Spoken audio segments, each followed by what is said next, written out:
Hello everyone, my name's Lucas and welcome to the Listen Closely podcast. This is a show where every episode I want to take an album and an artist and use it to start a conversation on what that album means in the greater context of like spirituality and philosophy and self-development and what we can take from that album and apply to our own lives. Because I feel that musicians and songwriters, you know, much like people who write movies and a lot of creative people have an innate ability to look inside themselves. They've kind of become masters of their own self-meditation, and that's their profession. They do it for a living. So they have gotten really efficient at taking their own feelings and then putting it on a plate for us to take in and to listen to, you know? The reason I wanted to make this podcast is, if you know me, I like to talk about two things, and one is music.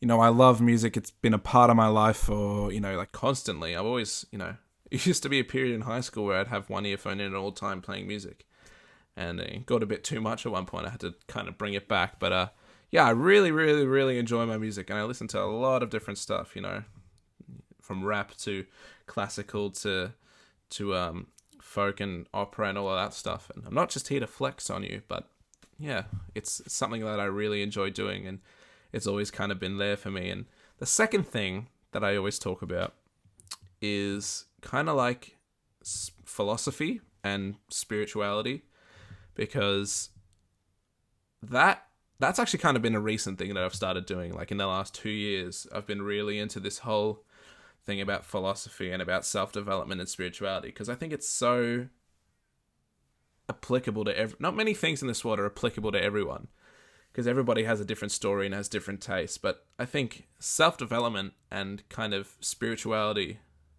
at least in the non like woo-woo sense, is applicable to everybody, because everybody has things in their life that trouble them, and you know, everybody has their own anxieties in life and their own depressions and their own things that they, you know, wish they do a better job at. Or, you know, I can speak for myself and say that's definitely the case. You know, I have so many things that I'm trying to work on, and yeah, so those two things that I really kind of base my current personality around, I wanted to bring together for the main reason that in music, we don't seem to realize that a lot of these artists are kind of masters at meditation, in the sense that they do for a living is look inside themselves and to, you know, kind of bring up their emotions and to put it on a platter for us to listen to and to take in. And I think that's kind of wonderful, because that doesn't really happen in a lot of professions. There's always kind of a wall between you and the person, but you know, an artist and their art is kind of really visceral, and it's like an immediate connection to their whole like essence as a person. So in that sense, they know more about examining themselves than a lot of other people do. And you know, a lot of people, you know, use music as their own therapists, and I definitely do that.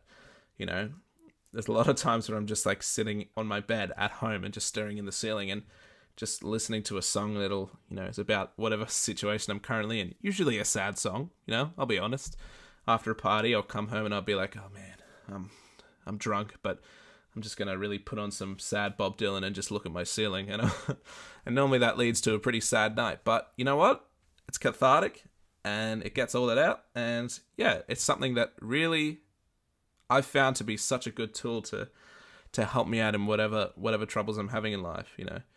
And there's different ways you can look at music. I used to be a very passive music listener. You know, when I was growing up, I think the only songs I listened to when I was like 12 to, 13, transitioning into high school was like, I think on my iPod it was like Kesha, Miley Cyrus, Skrillex Bangarang was a constant one. I used to repeat that all the time. And yeah, stuff like that. It was never really something I took seriously. And in year 8 or year 9, my dad showed me this band called Creedence Clearwater Revival. And I was like, man, this shit's actually really good. And, you know, that's when I started learning the guitar and started listening to all this old music. And it really kind of opened up my taste to all of this great music. And, you know, it is really is the universal art form, as people like to point out all the time, is that you really can enjoy everything, even stuff that's not in English. As you know, I listen to a lot of Italian music, like one that I grew up with, and I just really, really love that stuff, despite not knowing how to speak Italian. You know. So yeah, that's why I wanted to do this podcast. You know, I think it's a really good opportunity to bring those two things together, and in like an easily digestible way that you can just like tune out to on your drive or whatever, on your walk to. Well, you can't really go anywhere, I guess, right now because the whole world's in lockdown. But you know, even if you're just chilling, you can listen to this, and you know, if it's an album that you like, it'll be especially interesting to you. Or maybe, you know, I feel like there'll be something in every single episode that you'll get out of it. So even if it's not an album that you like or that you are particularly fond of or that you know, there's going to be stuff in there that still applies to you and that will still be of value to you. So, yeah. So for this first podcast, I'm going to be on my own, just talking about this album and yeah, giving you my thoughts on it and giving you the notes that I've taken down about the themes and the principles that we can apply to ourselves. But what I actually want to do, what the plan is for this podcast is I want to get someone on every episode, whether it be like, you know, one of my mates that's like really into that album, or just someone from the ether to talk about, you know, how that album has had an effect on them. And then hopefully through our conversation, those principles and those lessons come out that we can then present sort of as a bookend to the episodes. But yeah, episode 1, just me. So yeah, let's get into it. Salad Days.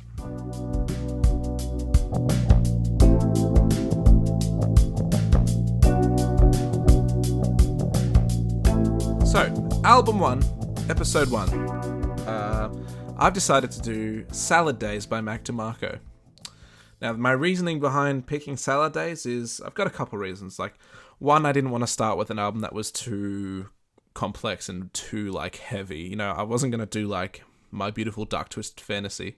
That would have been, like, that's like a couple episodes down the line. I still want to do that. That's definitely I'm going to do a whole series on Kanye West's albums from start to end and just document his process as a human being because I feel like it's really fascinating. But no, I wanted to start with something a bit lighter but still profound in some sense. And Salad Days is that album. And pretty much what this album does great is it serves as a general kind of overarching examination of life in one period of time. It's not too specific on any one topic, but it's got little nuggets of nuggets and places of life that we can all relate to. You know, we can't all relate to having an absent father, or you know, like specific like racial things or sexual things that we can't all relate to in our own experiences, right? But you know, we've all been in love, and we've all been teenagers, and we've all had, you know, those discretions and indiscretions and things in our life that we look back on and we look on ourselves and we're like, oh, where do I fit in this world? And you know, am I going to be at this 9-to-5 job forever? You know, we've all been there. And that's why this album is perfect for the, you know, first episode. It's easy. We can ease into it. You know, we don't get into the heavy shit first episode. That comes later. But now we're just going to look at this like very jolly, very, you know, melancholic, very, you know, it's kind of, what's interesting about this album is it's kind of like melancholy, but it's also jolly. But it's kind of like it's wearing a mask of like happiness, but some of the themes are pretty like sad, I suppose. But, you know, as most love songs go, they're always pretty sad anyway. So let's just get straight into it. So I'll tell you about this album. Salad Days is the second full-length studio album by Mac DeMarco, released on April 1st, 2014. That's literally the anniversary of it today. 6 years old. Oh, well, I remember listening to it when it came out, so that's kind of crazy. I always kind of look at this album and I'm like, oh, well, that was only released like a couple of years ago. But no, man, 6 years ago. That's insane. Oh, man. Have an existential crisis on the first episode. Jesus. Yeah, following the debut releases of Rock and Roll Nightclub and 2 in 2012, those two albums, fine albums. Like, 2 is especially a really good album.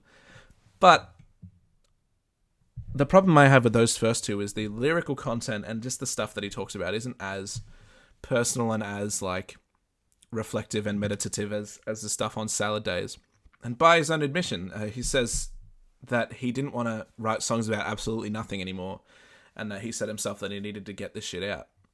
And I can definitely tell because, you know, you go from stuff on Rock and Roll Nightclub, like baby's wearing blue jeans, to like stuff that's really on this album. It's like, man, I'm in love, but I don't know if this relationship's gonna work. And oh my god, Chamber of Reflection. That's like, let me just think about my life and all the problems that I have as a person. Like, it's really deep stuff, and not the type of stuff that you would expect out of Mac DeMarco. Everyone kind of has this image of him as this slacker and this kind of lazy dude, but he has a really, really apt ability for just examining himself and like being really vulnerable with himself. I never get the idea that he's being fake, because he's just a genuine dude, and he is a wacky man, and we all need to kind of be wacky like Mac, I think. Because all of us are too obsessed with this image thing that we're trying to keep up. We don't want to keep up. We want to keep up an image and impress people. But this guy, he goes out on stage in his underwear and plays guitar, and then sometimes no underwear. I don't know, dude. I looked at his pitch. What was it, like Lollapalooza or something, and all of his band was naked. It was really, it fucking would terrify me if I was doing that. The freedom is inspiring. That this guy has it made. He I think it was in a Rolling Stone interview where he just talks about, he gets up in the morning and he just, he makes breakfast. He's like, sometimes I shower, sometimes I don't, whatever, I don't care. And I'm like, oh man, that's awesome. And he talks about all of his life is that he's kind of built up the perfect kind of system, when he doesn't tour, he doesn't have a job, like he makes all of his income from music. So he just sits at home and he writes songs and, has a bit of fun, and then he goes and records them in his little shed. And I've seen his studio; it's great. He's got everything set up there. It's like a little island, And yeah, then when he makes the album, he goes out and tours, and when he gets tired of touring, he comes home, and then he vice versa, and he just does that. And he's like, it's sick, man. That's kind of great. And as a muser myself, I'm really jealous, and that's probably a place that I want to get to someday, as with my music. But I guess we all got to learn to be a little bit more wacky so we can all get there. But yeah, back to the album. Salad Days, great. The whole ethos behind this album is Mac. This is like the first album where he is kind of getting famous in his career. So in his career, Rock and Roll Nightclub and 2, he was still playing kind of like small clubs. But come Salad Days, he said in an interview that he was touring Europe at the time that it came out, and all of his venues got upgraded from like, 100-person clubs to like, 1,000, 2,000 people, like big band rooms. So that's kind of gives you the perspective of where this album comes in his life, and he is very, very upfront about him reflecting on his future, and where he's going, and, where he's been and where he is. Yeah, so, in the first song, Salad Days, literally, he's talking about, the phrase salad days itself comes from, like, way back, like, Shakespearean times. I think it was in Antony and Cleopatra, and she's reflecting on her glory days and the days where she was most nostalgic for. And to quote Mac, he says that the way that I see salad days is a bit different from the conventional meaning of the term. For me, it's more like a checkup on myself. Because we tour a lot and we play a lot of shows and people know who we are now. It's very easy to kind of get jaded and be an asshole. So the song Salad Days is me in the verse going, oh, I'm so old now. And the chorus is like, grow up, you little shit. Act your age. You're fucking 23 when you wrote this. You don't have the right to complain. It's important that you make sure you're not an asshole because it just sucks. That's a brilliant quote. But he's right, A lot of us, when we're assholes, no one's an asshole and knows it, I think. Unless you're really an asshole. But most of the time when you're being a dick, or you're just, you don't even notice because it feels like it's kind of like an egoic thing that you go through, and you are believing that you are just being the doing the right thing, but you're being a dick, So if anything, this song is talking about just to kind of check up on yourself and to look at your actions, because it says, as I'm getting older, chip up on my shoulder, rolling through life to roll over and die. It's like a call and response, So the verse says one thing and the chorus has the answer to that, and says, the chorus is like, oh mama, acting like my life's already over. Oh dear, act your age and try another year. Like, yeah, of course. He's talking about why he feels he's failing in his own personality, and he needs to check up on that. And I think that's a very valuable thing, that a lot of us don't really do, is catch ourselves. And a really important thing is, because people can tell you you're being a dick, but you're never going to believe it unless you actually figure that out yourself. Because when people call you a dick, when people calling you, like, saying that you're being an asshole, you don't believe them. No one really takes that criticism seriously, and it takes a special kind of reflection to see that in yourself. And I think that's a really strong thing, actually, to notice that and to rectify that, as a personality thing, to realize where you're misstepping and where you're going wrong, and to correct that course. That, to me, is a very valuable thing. And I've always kind of been the type of person to want to work my own problems out myself. And not that I don't want outside help, because I get outside help all the time. I love talking to, like, my friends and my very close friends and my family about my problems and their problems, and then we try and work it out together. But yeah, I've always kind of held strength in the idea that I can figure out these things myself. And whether or not that's egotistical or arrogant, I don't know yet. I guess I need to do a little bit more thinking about that. But my whole point is that you want to try and fix these things as much as you can yourself. I did counseling when I was in high school and going out of high school. And that was a very, very valuable thing, because sometimes you do need someone to just be like that third person of just like, oi, this is what it is, and this is what you are, but only you really know the truth of that. And I think the idea that only you know your personal truth about yourself and your personality goes hand in hand with the fact that you have the power to change that and to fix that up, kind of be your own home improvement man, like Tim the Tool Man.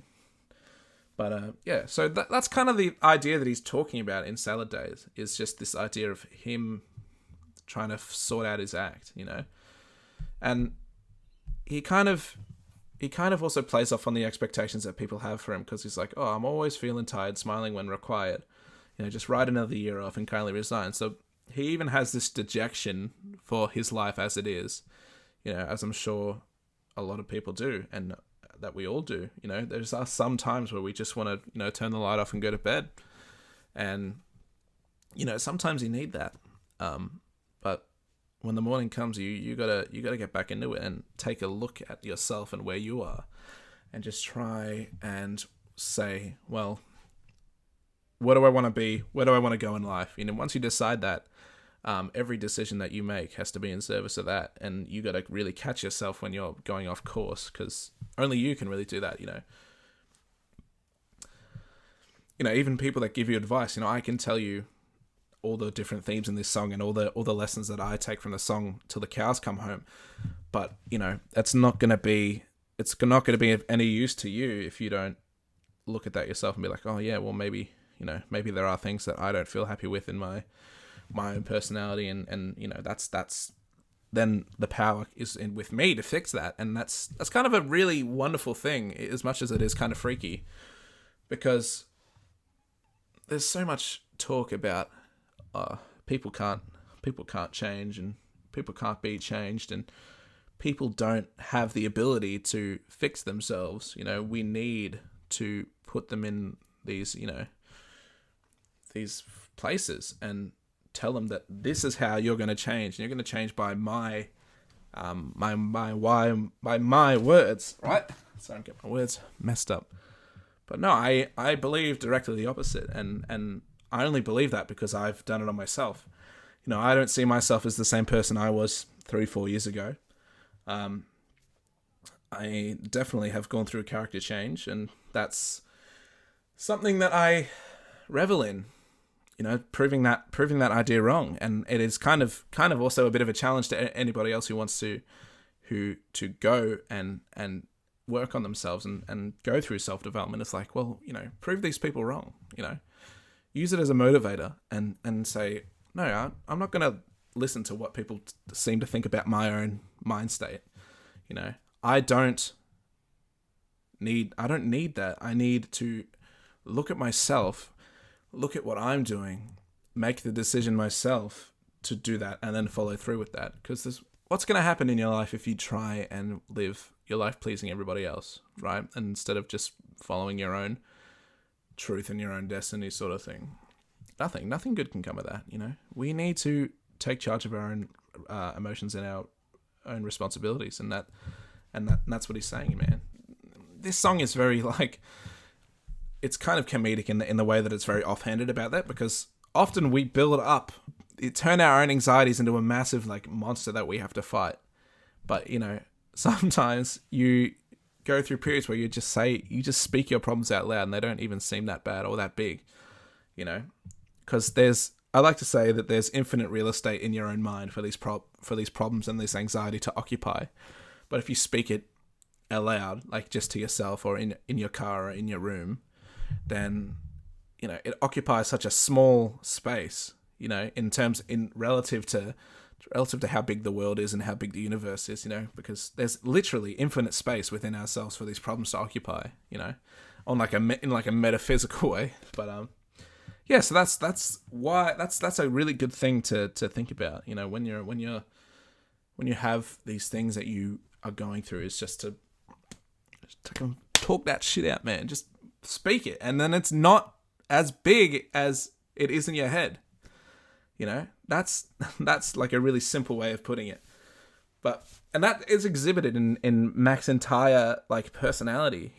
This guy is very direct and to the point. He doesn't really give a shit about what people think about him. As I said before, this is a guy that plays shows in his underwear, and he just doesn't take things seriously. And the thing is these songs are about serious things. So you gotta surmise that he uses these songs and his songwriting process to kind of be a cathartic release of these things.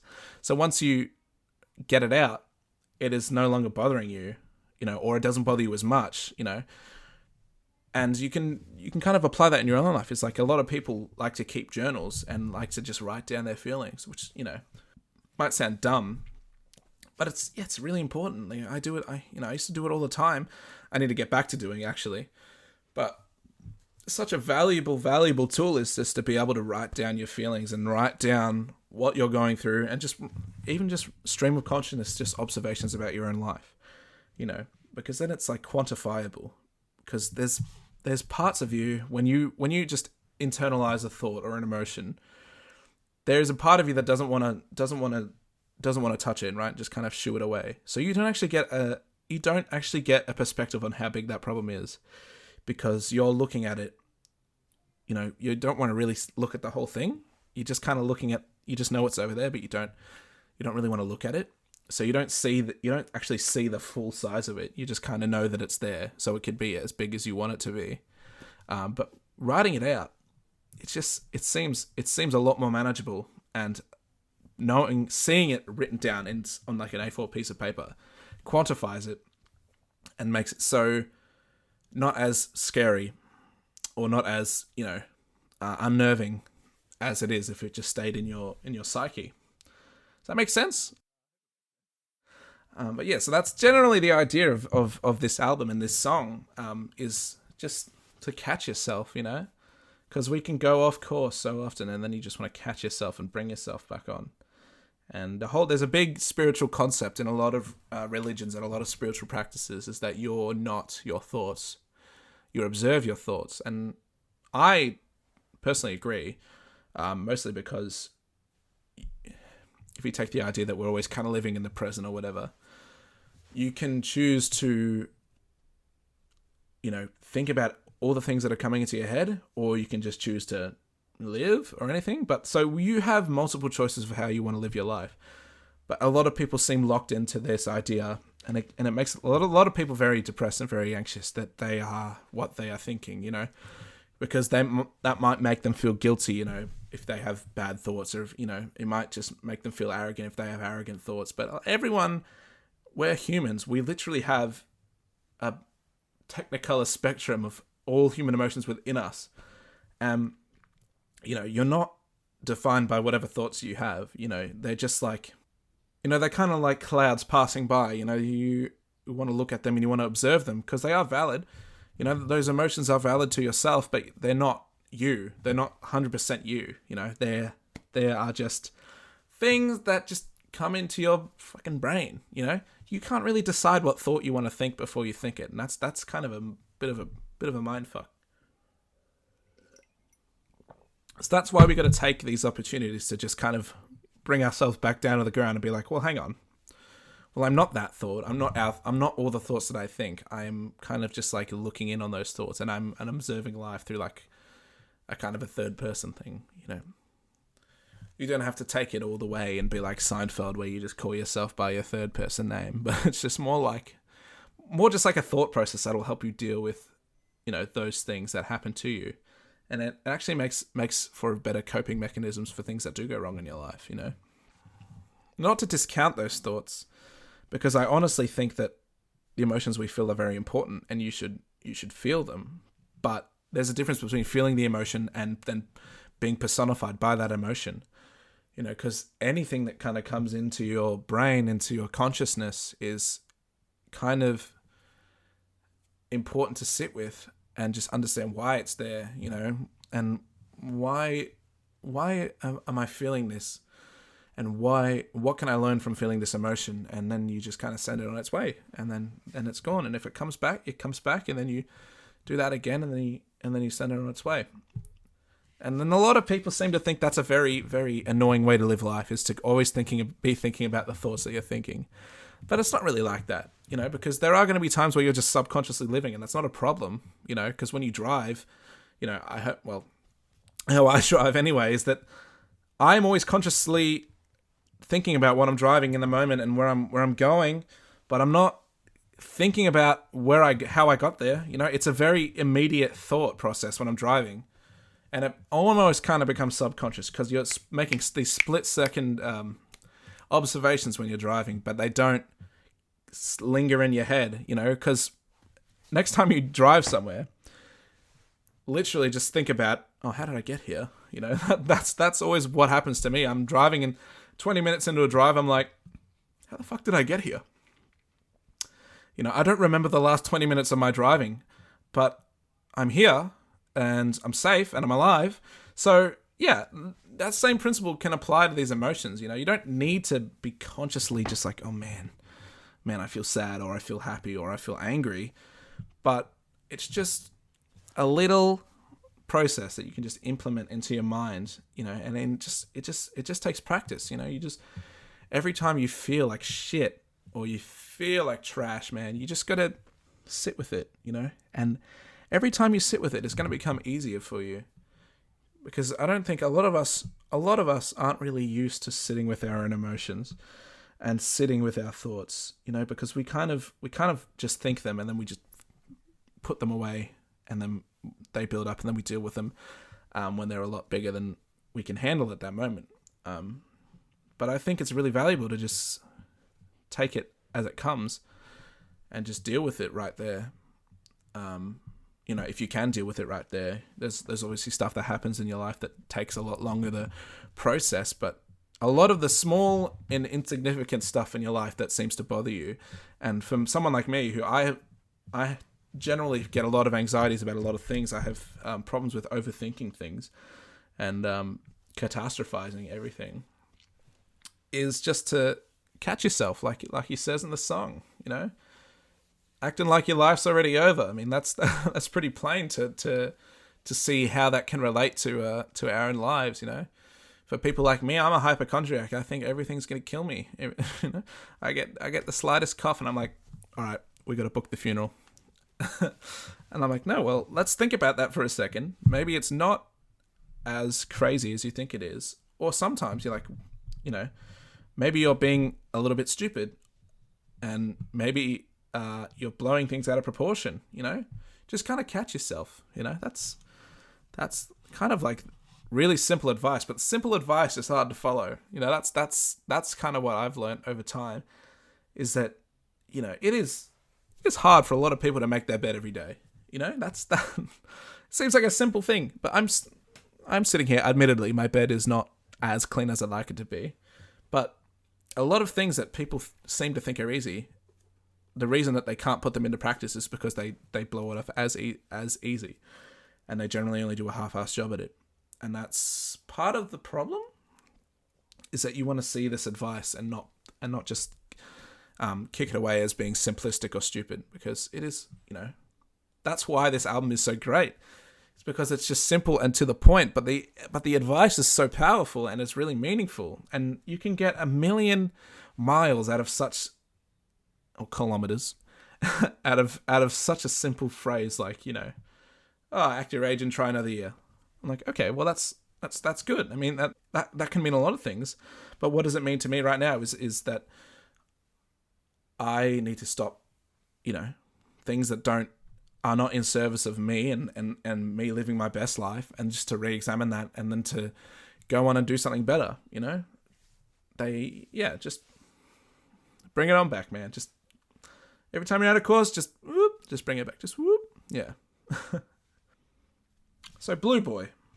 I think another central tenet in Mac's whole ethos is just how his obsession with how his image is perceived by the world, which seems a bit strange because, as I said before, he's a guy that doesn't really care about how people view him. Not in a negative way. He just is very comfortable with himself. But it's evident in a lot of these songs that he has reflected on this many times of how do people see me, and it must give him some sort of anxiety, as it would give a lot of us anxiety. Image is it's got so much anxiety behind it in a lot of people's heads, and in my head as well. I can relate to that.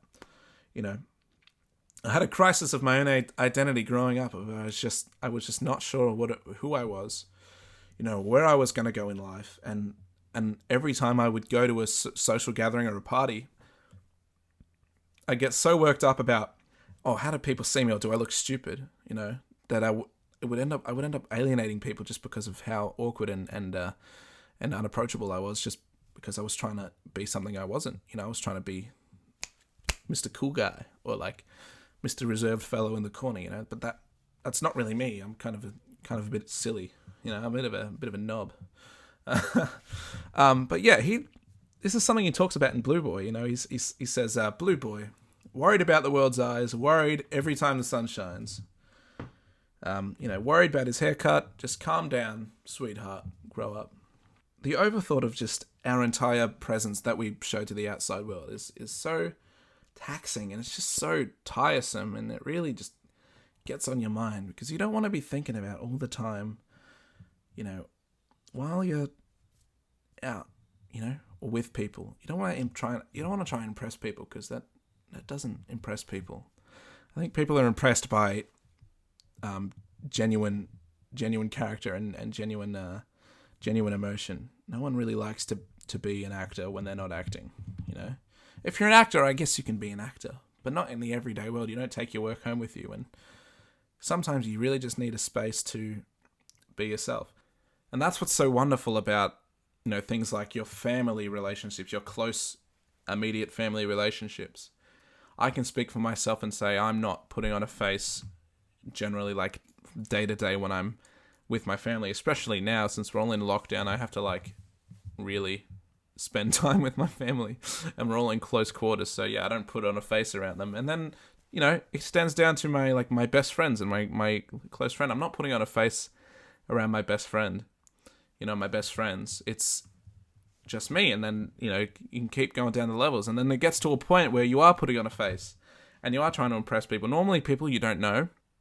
And the challenge is, how do we bring this openness that we have with our close cohorts and our family and our close friends to everybody? It's kind of funny to me, because it's a bit of a paradox, because I feel like there's no real reason to put on a face around people that you don't know, unless you're trying to impress them for a reason. I kind of get it if you're keen on someone and you're romantically interested, and at the start you don't want to be, maybe it's some sort of ego telling yourself that your regular self would freak them out, and you want to put on a face so that they don't see that side of you. I don't think that's a very, very productive thing to do, because you end up being like a shell of yourself, and you end up feeling like an actor, you know? And no one likes actors. They're all pretentious and rude. Yeah, so I get it. It's hard. It is hard to be that person that's just genuine. But again, that just comes with practice, and I'm still wrestling with it, because sometimes I have days where I'm like, yeah, I'm just going to be myself, and I am myself, and people, respond to that, and I respond to people who are just being themselves, even, weird. I love weird people. I love weird people, because weird people are like the most normal people ever. If that makes... Weird people are the most normal people ever. That is the truth. Because they have really nothing. They've got nothing to hide in their immediate personality, and there's a freedom in that is inspiring, because I suppose the grand destination that I think we would all be happy with is that we could just be comfortable, and we could just be ourselves, and we wouldn't have to, make up this whole persona for us to occupy every day, and we could literally just exist and not observe like this fake version of ourselves. I don't think I've ever met anybody in my life that enjoys when people are trying to impress them, Crazy. And I did it for so long. That's the funny part. But now it's just like, man, let's just be me. All right, let's just see how that goes. And if you're wondering like, how do I do that? Like, how do I practice being myself? And the answer to that is, if you do it, you don't really have anything to lose, right? And people will be like, well, I don't want to alienate people by being weird. I'm like, well, why do you want to have people around you that don't enjoy you for who you are, right? That is more hurtful than, however weird you think you are, is having people around you that don't appreciate the genuine you, and you feel like you need to put on a face around these people, that seems to be more damaging to you in the long run, than just being yourself and letting your freak flag fly, as they say. And Mac is the personification of that. Every interview you look with him, he's one of the wackiest, weirdest dudes, and I love it. And I have met him once. I met him and I shared a sausage with him at this event, and even in the 6, 7, 10-second conversation I had with him that first time, it was like one of the most wonderful vibes and energies I ever got from someone, because he just really seemed like he was enjoying himself, and that is so wonderful and inspiring to myself as a person. Is to think like, well, you can actually be yourself, and you can feel normal and feel like, not freaked out and not anxious about how people see you. Because at the end of the day, if someone has a problem with you, how you are, 90% of the time, that's generally their own problem. Like, who really gives a shit about how weird you are, And there is obviously levels to this, because people in high school and people in school, different social expectations. There's kind of like a whole hierarchy, like this whole tribal thing that goes on in high schools of people that seem to be at the top of, like, and they kind of and you kind of feel afraid to be yourself because you don't want to be alienated, because you're forced to go to school every day, and you don't want to. If you're forced to be with these people every day, you want to at least think that they think that you're the best version in their mind. And that is admittedly a more difficult spot in regards to all of these ideas of identity and just being yourself, because sometimes you feel in high school that you just want to be friends with everybody, and unfortunately, you can't really do that, because you can't live your life pleasing everybody, because you're going to please nobody, right? It's probably more beneficial to you to just be yourself, and then any kind of problems that come along with that, don't seem to affect you, because you kind of already have moved past that point of, well, I don't really care how other people see me. So if other people have a problem with how I am, that's not going to affect me, because I already understand that I don't really give a shit. And that is admittedly a hard thing to get through. And like I said, that's just a process and a practice. And it's just like, do it as much as you can, in the sense as like, figure out when you are being genuine. And I know that sounds weird, but I think there are times where I'm like, man, that was a really genuine conversation. I didn't really feel like I was putting on any face. And then once you've identified that, then it becomes easier to spot it in the future. And then your subconscious will just fill in those gaps and then you'll start, feeling more free and more relaxed, and you can go out and just be yourself. And that's really what this song is about. Yeah, we're talking about a song, by the way. Man, I just go off on these big tangents, but yeah, no, we're talking about Blue Boy. Blue Boy, that's what it's about. It's about perceptions of the outside world, how they view you. Max says it right here. It's just like, no use acting so tough, man. Just calm down, sweetheart. Grow up. And that's simple advice, but hard to implement. So, I've been talking for like 30 minutes or something, and I've only gotten through 2 songs. And I don't want to make this go longer than an hour just for, convenience sake. So we'll keep going, but we'll go through things a little bit quicker and just kind of pick out some of the big ideas in the rest of the songs. So the next song is Brother. Now, Brother is one of my favorite Mac DeMarco songs, and it is just instrumentally sounds like butter. It just sounds like butter, man. It's just so dreamy, and the first time I heard it, I was like, if this is what songs can be, then that's what I want to do with my life. It was one of those seminal songs that made me want to get into songwriting, because it's so simple, but it it just did so much for me as like that young kid who was just figuring, I guess people still make good music now. I was part of that crowd of people who used to think there was no good modern music, and like that makes me cringe, because now 80% of my listening is fantastic new indie artists from now, and especially where I live, there's a lot of the music scene is great. So I'm getting into a lot of that now. But yeah, Mac was one of the first real indie people and indie songwriters that I got into. Because I was like, if it's not Bob Dylan, then what the fuck? Just it's not worth it if it's not Bob Dylan or the Beatles. And I'm like, no, the people still have good stuff to say, believe it or not. So Brother. Brother is essentially a song about the what ifs in life, and the shoulda, woulda, couldas. And it's told from a very sweet perspective. It's told from the perspective of Mac talking to, his brother.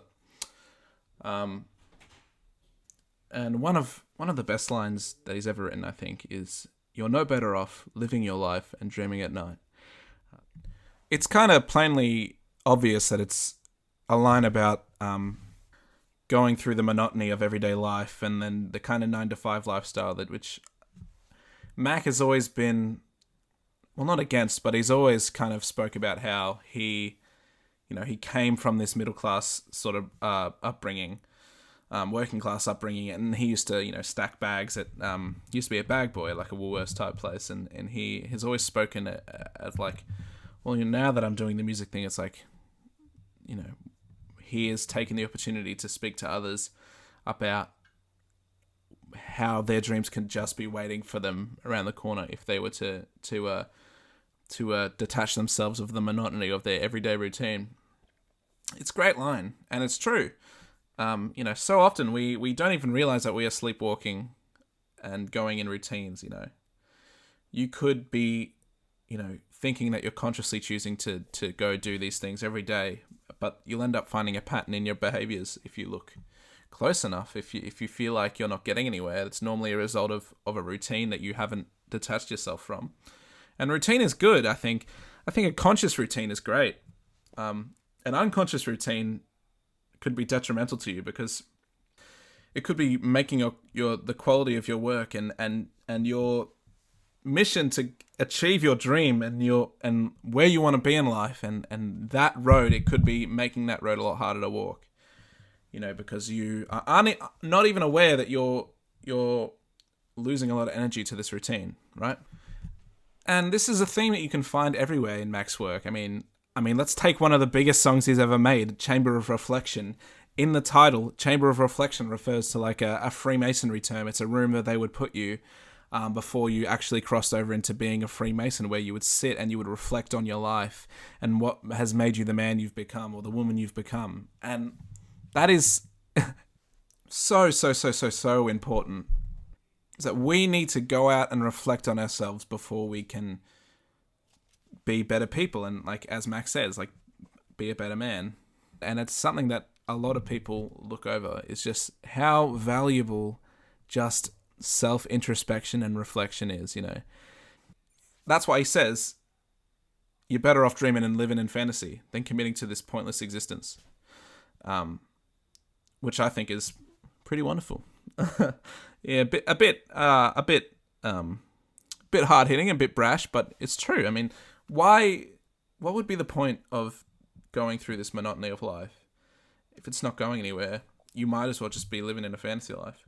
You know, it's just as useful to be living in a fantasy than to just be doing this monotonous 9-to-5 thing that's not helping with your progression as a person and in your career and in your, you know, if you're an artist, in your art and whatever. So yeah, it's a really poignant line, and I just never thought about it until I started, you know, like thinking about the deep themes in these simplistic lyrics, which is happening just more and more as I look through Mac's music. I mean, guy's it's got the soul of a poet. So yeah, the verses are pretty much, they kind of have that similar vibe. So the next verse is, you know, you're better off dead when your mind's been set from 9 till 5. You know, and then how can it be true? Is him saying, is like the responding voice being like, well, how can it be true? How can that be true? How can I be better off dead if my mind's living from 9 to 5? And then Mac's like, well, it's happened to you, so take my advice, which is a bit of a Dr. Seuss type rhyme, but yeah, it makes sense, because you often don't notice, like I said, you don't notice these routines that you're in. You know, it's a very subconscious and underplayed thing, and I know that I never used to like to admit that I was in a routine, like a detrimental routine, because back when it used to kind of be an insult to my ego, because my ego would be like, oh, well, no, because you're smart enough to realize when you're going off step, and I'm like, well, maybe I'm not. Maybe I just fell into this routine and I have no idea what I'm doing. And then that was a key step to like actually get me to get off my ass and do something, because admitting that I might not be the best person I am and might not be, you know, where I want to be and what I want to be doing is the most important step to do anything. And to, you know, Russell Brand talks about the recovery process of drug addiction, and the first step in a 12-step recovery program is to admit that you have a problem. And that is literally, in so many different like spiritual principles, is the recognition of something detrimental that you're doing.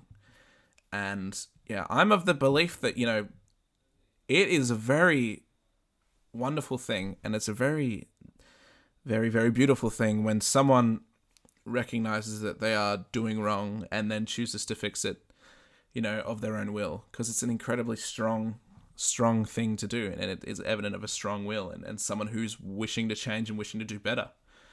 And that's what Mac is saying in a roundabout way, not as fluffy as I've put it, but yeah, just literally that, you know, it's of no use to you to be living in this detrimental routine, and this, you know, you might as well just be dreaming, you know. And then that flows into the chorus where he's just like, take it slowly, let it go, take it slowly, brother. And it kind of rings out like a mantra, because he sings it so slow and so like sultry, and it kind of implores us as the listeners to like just slow down, because we're always getting caught up in all this bullshit in life. It doesn't matter. And too often we end up, you know, at the end of these long periods in our life, wishing and wondering those glorious what ifs and I wish type questions about all of our wasted time and opportunities, which, you know, as I'm sure most of us have had those moments of wondering what if. It is if is one of the worst words ever. You know, I would rather hear the word no than to wonder what if. You know what I mean? Because like no is like an answer, and you know, even though it may be painful to hear a no, it is definite, and it's in the moment, and then you just deal with it, however long it takes you to deal with that no, and then move on. But an if is like a sickness. Over time, it just eats at you because you don't know. It's the uncertainty that kills you of not knowing whether you could have done something or you couldn't have, and what would be different if you had done something. And that is way more painful than being told no. It's all too often I hear stories of just people just regretting their lives, getting to like 50, 60 years old, and they're like, man, I could have done so much more with my life. And yeah, I mean, you could, but what's the use of wondering what if? Why you don't want to get caught up in that cycle of the what if. It's more important to focus on now and where you're going than where you could have come from. Because, yeah, you could have come from a different path, but you might have been a different person than you are now. It might have been for the worse, it might have been for the better. But at the end of the day, the now is all we have ever. George Harrison said we can dwell on the past, but that doesn't exist anymore, and we can hope for a future, but we don't know if there is one. And that's so true. Like, it is the most, out of all the principles, it is probably the most stupidly simple one, but it is the hardest to wrap your head around, is that really nothing else exists but right now. And that's a scary thing, because sometimes you want to hold on to the past. Sometimes you want to plan a big glorious future, but sometimes things just don't go your way. And sometimes you get caught in these routines, and it is tough. It is a tough thing to, deal with. And flip side, it can also be a really relieving thing, because you might just dwell on the past and all of your mistakes and all of your missteps and transgressions. But they're done. They're in the past. So what are you benefiting from dwelling on that so much and letting it build up in your brain? It's nothing. It's better for you to take those as they are, and then just say, it's done is done. It's not me anymore. It's in the past. Now I'm going to do things in service of myself and and service of those around me, and help and then try and make something of my life. Because even though you shouldn't focus on your future, it is an interesting motivator to think about, what am I going to be thinking about in my last weeks of life. It is terrifyingly existential, but it is a strange motivator. Because I had part of my identity crisis in when I was growing up was as I was graduating high school, which was 3 years ago, or 2 years ago, something, I don't know, I can't remember. But as I was graduating high school, I started to get like really bad anxiety about what I was doing with my life, because I used to have this sort of habit of changing my interests every year or so, because I wanted to, when I was young, I wanted to make games. Then I wanted to be a YouTuber and a professional gamer, because that was really big at the time. And then I wanted to be a writer and write movies and write TV shows, and I wanted to be the youngest writer ever. And then I wanted to be an actor, and I'm not very good at acting. And luckily I've stuck with the music thing for a while, and I've actually, hasn't bored me. So I think I've kind of set on the thing that I like the most, which is music. But my point is, yeah, I had this big crisis of what am I going to do with my life? I don't want to wake up in 40 years and think, shit, I've wasted all that time. I've wasted all that time. I'm unsatisfied with what I did. I could have done something better. And that scared me. That scared me so profoundly, because I didn't want to do that. I hate regret. But regret is a useful emotion, because it is evident of you being in touch with your emotions, and allowing yourself to feel sad about things in the past, and that is what informs you to make decisions in the present. So that's not to say that you should like intently analyze your past and every little decision that you've made, and oh no, what did I do? I could have done that better. Oh, why did I do this? But you just have to be aware of it, and as Mac says in the song, just let it go. Like, it is so undefinable of how to let things go. And like, how do we let things go? That is one of the great mysteries of this life, is how do we let things go, you know?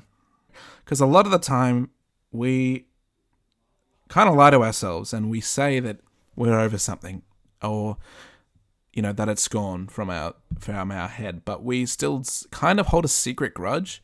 And I think that's in service of the ego, because the ego wants to feel shit about itself. And sometimes, we want to make ourselves feel bad because in a weird way, it's kind of cathartic in a backwards way to loathe, and us not letting things go is evident of that, wanting to feel bad in the future so we can have an opportunity to loathe and to get that catharsis. But, it's not a healthy type of catharsis, because it is not constructive to our own, betterment, because it is just allowing these holes in our own, our own behaviors to form, and for us to lose our temper and to get mad and angry at ourselves. So yeah, I think it's a really interesting thing to think about with that song, is just the idea of routines and just sometimes just dropping the shit, just dropping that load from our lives and the weight that we are carrying on our backs, because it's normally weight that we put on there ourselves. There's things that happen that you don't account for, and things that you aren't in control of that are gonna put that weight on.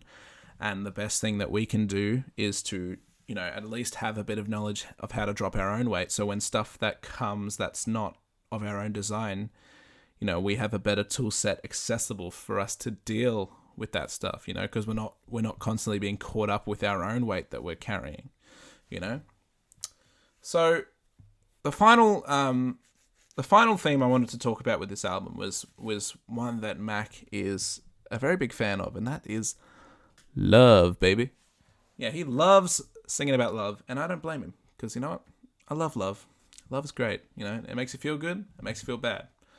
But in that, you've got, again, the entire spectrum of human emotions is in that, and it literally exists from the shittest end of the spectrum to the most blissful end of the spectrum is love, and that kind of captures all of that. So that has always been a fascinating topic for the history of music, and every artist out there has their own version of a love song. And, I have this book that's sitting next to me called, that I bought. It's just called Love Poems. And it's just a collection of love poetry from all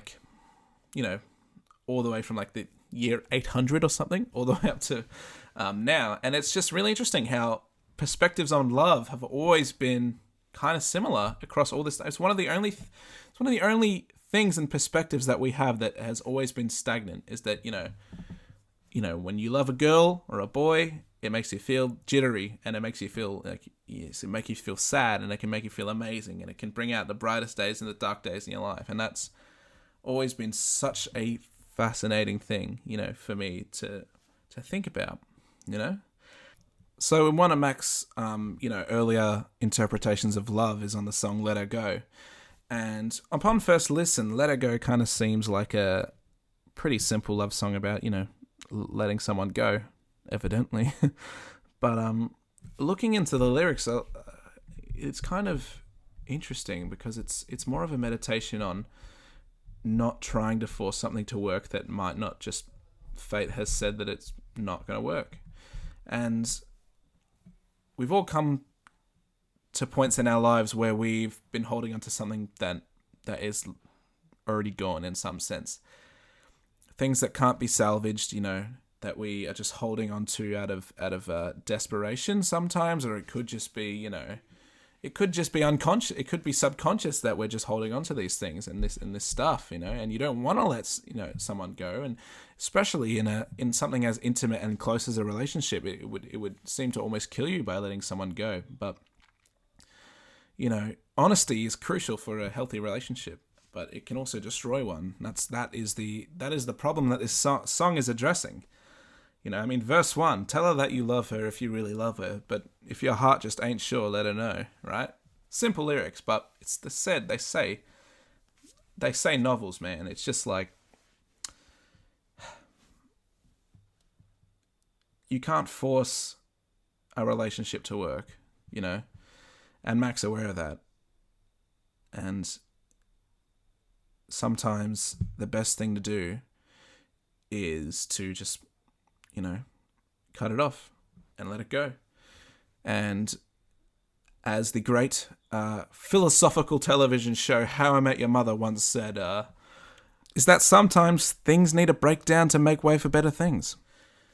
And he's talking about it in this song. It's, even though that sentiment is repeated in all the verses, it's very like it drones on. It's like nailing it into your head, Tell her that you'll be there if you really be there. It's like, don't lie to yourself.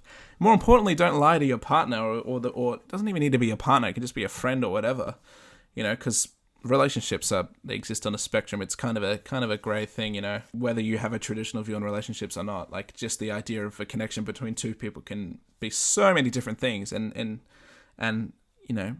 friendships can be as important in your life as the relationship with your parents or with your siblings or even with a romantic partner.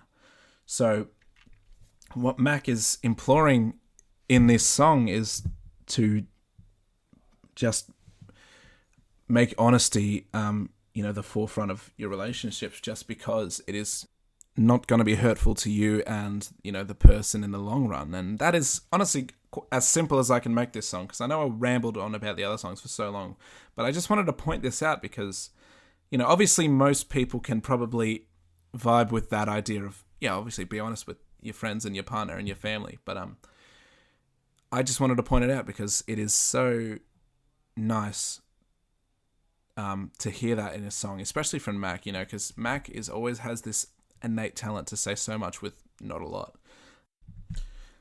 So, just over an hour. Pretty good. I actually thought I was going to go longer. We didn't cover all the songs because a lot of the songs kind of go through similar themes anyway.